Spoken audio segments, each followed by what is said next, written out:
Magandang araw po, minamahal ng mga magulang at kapatid sa channel na to kung saan po sinasagot ang Diyos sa mga katanungan sa puso at isip natin sa magitan ng salita niya, ang Biblia. So, ang ating pag-usapan po ngayon ay tungkol po sa buhay Kristiyano. Ang pamagat po nating paksa, ano ang pagdidisipulong Kristiyano o Christian discipleship. Ang salita pong disipulo, sinalin po mula sa Grego na ibig sabihin, learner. Yan po ang disipulo, nag-invest ng buhay at panahon para matuto mula sa isang tao at ipamahagi ang turo sa iba. Sa bagong tipan ng mga huling salita po ni Jesus, makita po natin ang essential na aspeto ng pagdidisipulo.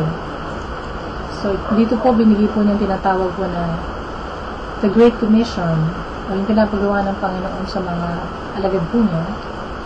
Basahin po natin ang Mateo 28, 18-20. Nasabi po niya dito, lumapit si Jesus, sinabi, ibinigay sa akin ang lahat ng kapangyarihan sa langit at sa lupa, kaya puntahan ninyo ang mga tao sa lahat ng bansa, at gawin niyo silang mga tagasunod ko. Bautismuhan ninyo sila sa pangalan ng Ama at Anak at Banal na Espiritu.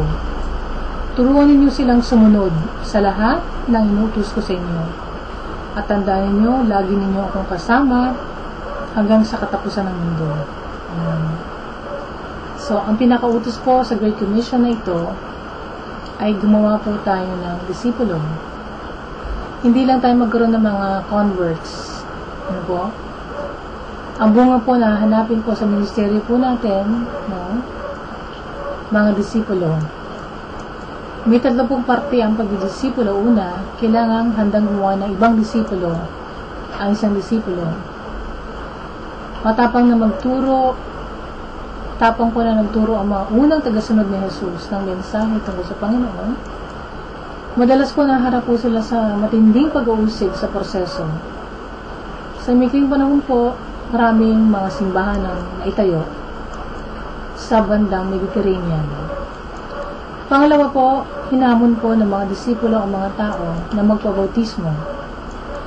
Hindi dahil may nagagawa ito sa kanila, kundi nagpapakita po ito ng pagtanggap kay Kristo at ng commitment po na sumunod sa mga aral ng Panginoon. Hindi po sila naliligtas ng bautismo, bagkus pagpapahayag po ito sa madla na sila po ay nagtitiwala kay Jesucristo at handa po silang sumunod sa Panginoon, ang maging disipulo.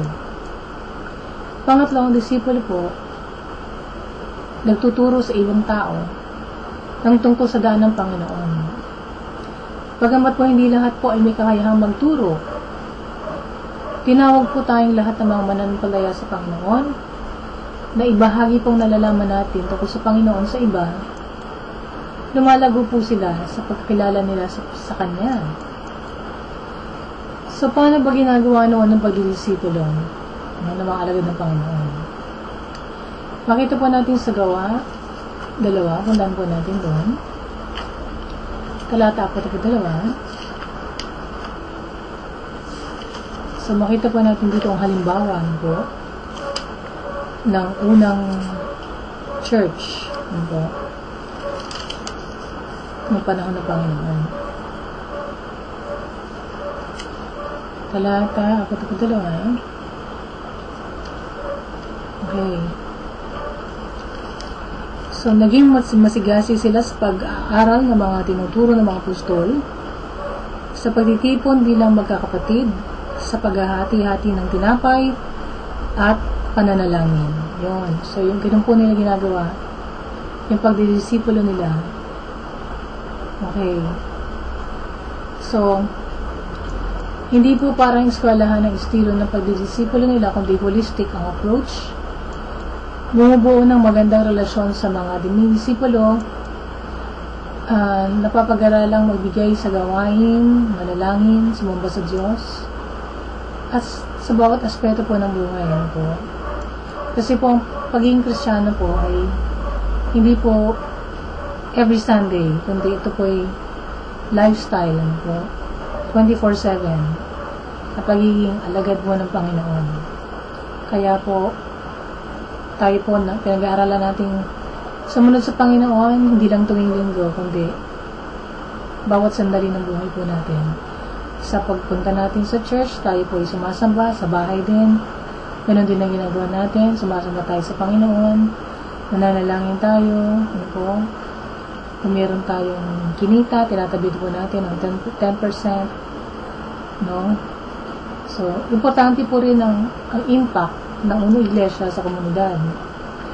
Dahil ang focus po nila sa pagdidisipulo, yun nga pong gawain na yun, pagdidisipulo, araw-araw may bago pong nadadagdag sa kanilang grupo.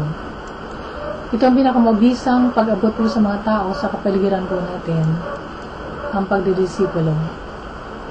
Higit ito sa isang programa o isang serye ng mga hakbang, kundi ito ay isang patuloy na proseso ng paglago ng mga mananampalataya. Tinatalaga po ng isang taong buong buhay niya sa Panginoon at nagiging dedicated po siya na matutunan ang mga daan ng Panginoon habang humahayo, nagbabahagi at nagtuturo sa iba tungkol sa buhay Kristiyano. So tayo po, tinawag po tayo hindi lang para makilala ang Panginoon, kundi para sumunod sa Panginoon. So nung una po tayo nakarinig ng salita ng Diyos, tayo po ay lumapit sa Panginoon. Tama po. Ang sumunod, unang hakbang doon, tayo po ay matuto, po, na mamuhay na katulad po niya, na maging masunurin sa Ama, gawin ang kalooban ng Diyos. Yun po ang pagiging tagasunod o disipulo ng Panginoon. So yun po ay isang lifestyle, hindi po isang bagay na ginagawa lang natin tuwing Sunday, hindi ang buong buhay po natin ay kay Kristo. Tama po? So siya po ang sinisikap po nating maparangalan sa bawat araw, sa bawat sandali ng buhay natin, sa bawat aktibidad. Tama po? Sabi nga po sa salita ng Diyos, whether you eat or drink, or whatever you do it all in the name of the Lord. Tama po? So yun din po ang ating sinishare sa iba, po, sa ating paghayo.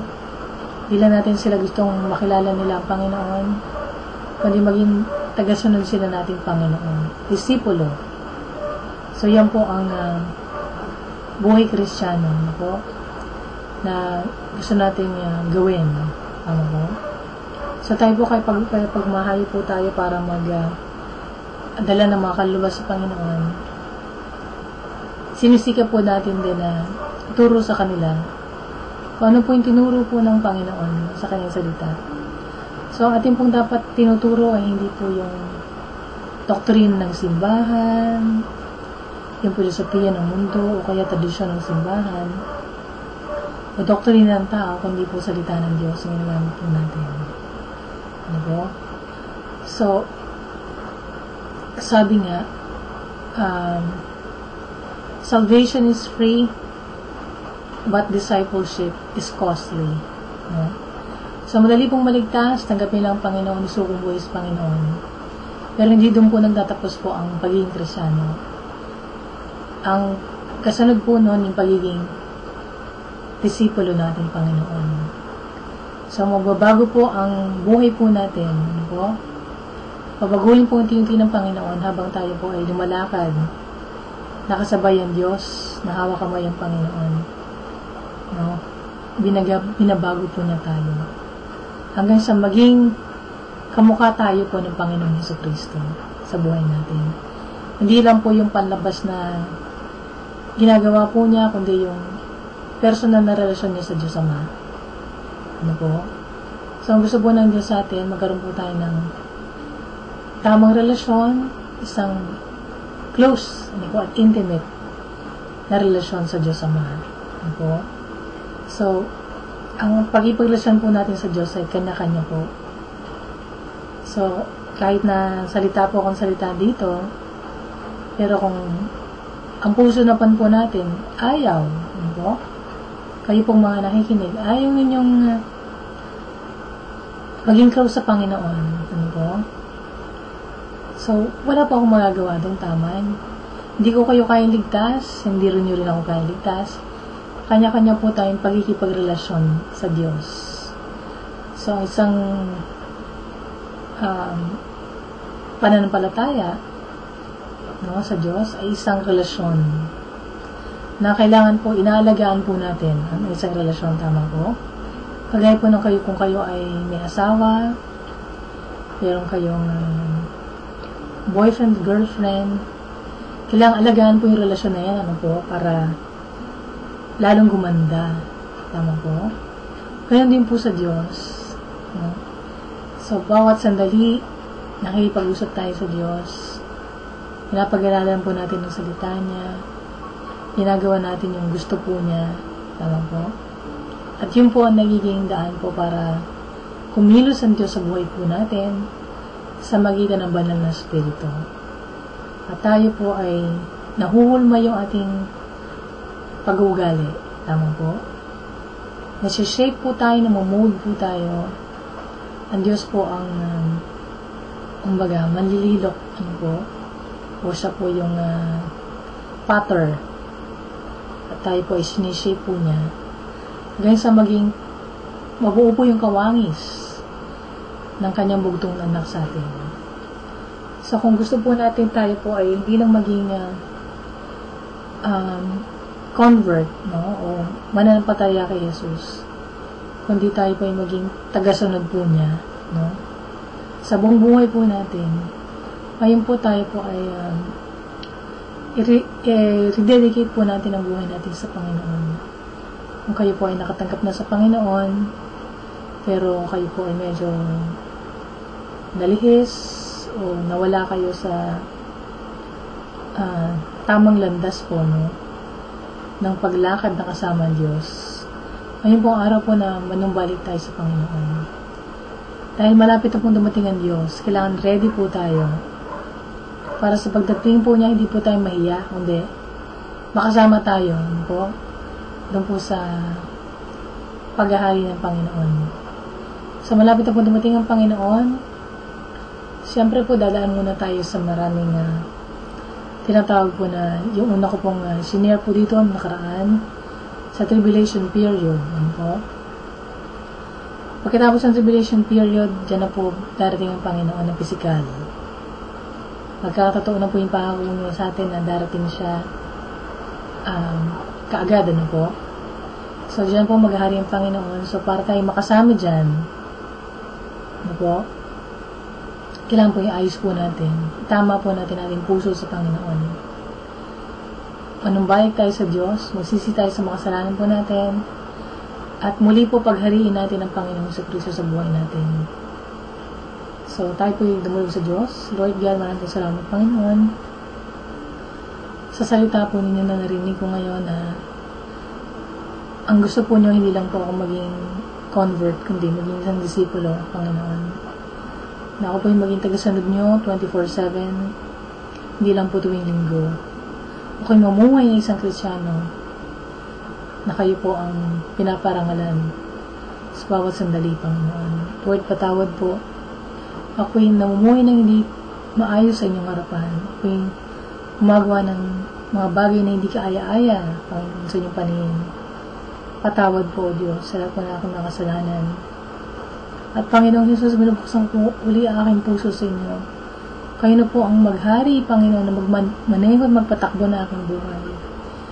At simula po ngayon, Panginoon, kayo po ang aking pararangalan. Ako ay mabubuhay para sa inyo lamang, Panginoon, hanggang sa uling hininga. At Panginoon, puspusin niyo po ako ng banal na Espiritu upang laging masunod ko yung salita, maintindihan ko po ito at maging matagumpay ako, Panginoon. Sa lalang ng Diablo. Thank you, Lord God. Sa kapatawaran po na aking makasalanan, sa kaligtasan po na aking kaluluwa, Panginoon, sa buhay na walang hanggan, na pinangako niyo po sa lahat po ng mga mananampalataya. Sa lahat po ng pinano niyong maganda po para sa buhay ko. Maraming salamat. Pinupuri po kayo, Panginoon. Kaya salamatan ko po kayo, Diyos. Sa pangalan ni Jesus, ito po ang dalangin. Amen. So, kinalangin niya, napatawad na po yung mga kasalanan. Magsaya po kayo. Dahil napakaganda po ng pakiramdam, po. kapag tayo ay natanggalan na po ng mga tinik sa dibdib, yung mga kasalanan na yan, pabigat lang sa buhay natin. Sa parat po tayo lalong lumago sa Panginoon. Magbasa po kayo ng Bible. Basahin niyo uli ang Gospel of John, no? O kaya kahit anong part sa Bible, basahin niyo. Magsimula kayo isang chapter, isang araw, at everyday gawin po ninyo yan para kayo po ay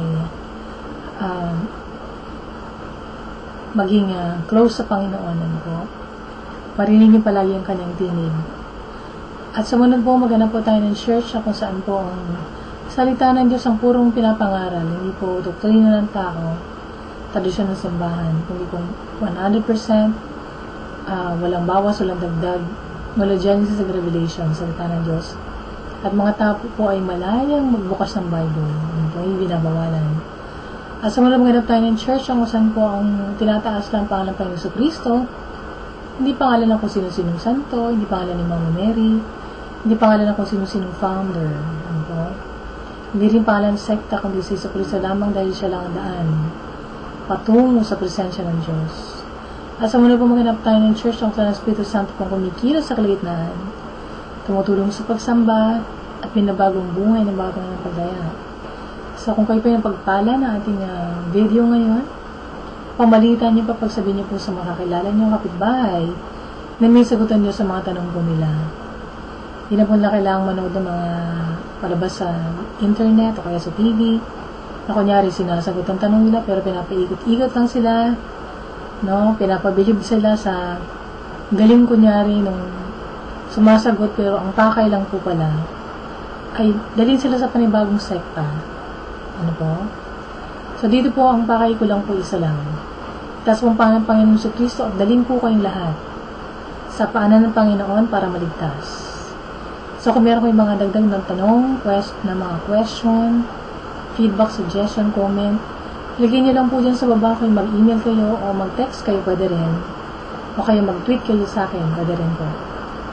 At kung hindi po naman kayo ng Panginoon na tumulong sa ministry nito, sa magitan ng pananalangin at ng inyong tulong pinansyal, welcome din po ang inyong tulong para makapagpatuloy po tayo sa gawain po natin dito sa internet. No, hindi po mahinto o madelay yan po. Kundi tuloy-tuloy po tayo makapag-ministeryo ng kaligtasan sa mga tao po na salat po sa salita ng Diyos at nangailangan pong matanggap ang kaligtasan ng Panginoong Hesus. So, nasusunod po ng pagkita po natin dito po sa YouTube, sa Diyos po lahat ng papuri at pagpalain po kayo ng ating mahal na Panginoon.